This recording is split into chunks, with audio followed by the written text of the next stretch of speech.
పాపా మస్తు సరే నేను పండుగ కంటే మా అక్కోళ్ళు మా వాళ్ళు ఇవ్వాలి రావద్దంట కానీ మీ చుట్టాలు మీ ఎవరు రావాలట ఏం మాట్లాడుతున్నావే అవును మా వాళ్ళు బరాబర్ వస్తారు 90 రాకపోతే ఇంకెవరి ఇంటికి వస్తారు మళ్ళీ అదే మాట్లాడుతున్నావు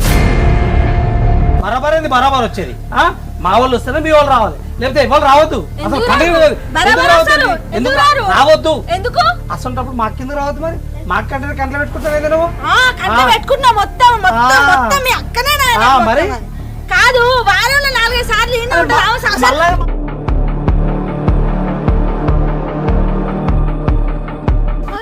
మళ్ళీ ఎందుకు ఆపినావు కొట్టు రాదు ఒకసారి కొట్ట చూడు రాదు ఏమైతుందో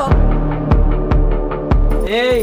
నన్ను రెచ్చగొచ్చినావు అంటే కొట్టుడు కాదు బొంద పెడితే ఏమనుకుంటున్నావు అయినా నిన్ను వచ్చినా ఒకటే కుక్కను వచ్చినా ఒకటేనే మాట మర్యాద మానవత్వం లేదా నీ కొట్టుడు ఎందుకే అవసరమే లేదు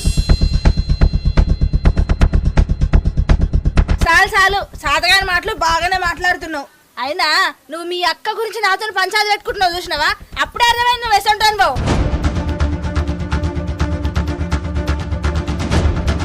చూస్తున్నావేంది పండుగకు మా అమ్మ నాయన మా మామలు కూడా పిలిపించుకుంటా నీ సైడ్ ఎవ్వరు రావద్దు అట్లయితేనే పండుగ జరుగుతుంది మరి నేనేమంటున్నానే మీ వాళ్ళు రావద్దంటున్నా లేకపోతే వద్దంటున్నా పిలిపి అందరు పిలిపి అట్లనే మా అక్కను మా బావను వాళ్ళ చుట్టాలను వాళ్ళందరూ పిలిపిస్తే అయిపోతుంది కదా అందరు కలిసి పండుగ అయిపోతుంది అంటున్నా నేను వద్దంటున్నా అగో మళ్ళా గట్నే మాట్లాడతాడు మనిషివి కాదు ఒకసారి చెప్తే ఇవాళకి పంచాయతీల మీద పంచాయతీలు అవుతున్నాయంటే వాళ్ళని పిలుచుకొసుకొని పండుగ చేసుకుంటానంటావు ఏయ్ అమ్మా నీకు మంచిగా అర్థమైతే లేదా ఇప్పుడు ఏమైతే చూసుకో ఏమైతే చూసుకో ఏం చేస్తున్నావు మరి అదే చెప్తున్నా పండుగ వస్తే ఎవరు రావద్దు రావద్దు అరే మా వాళ్ళు బరాబర్ వస్తారండి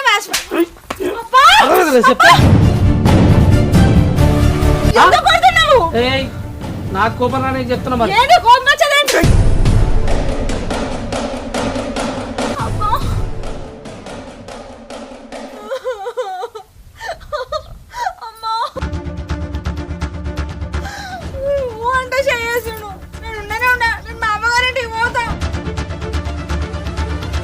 ఏ పోనాడు పీక నువ్వు పోతే మా ఇంట్లో సగం దరిద్రం పోతుంది అప్పుడు పండుగ నిమ్మలంగా వేసుకో అవును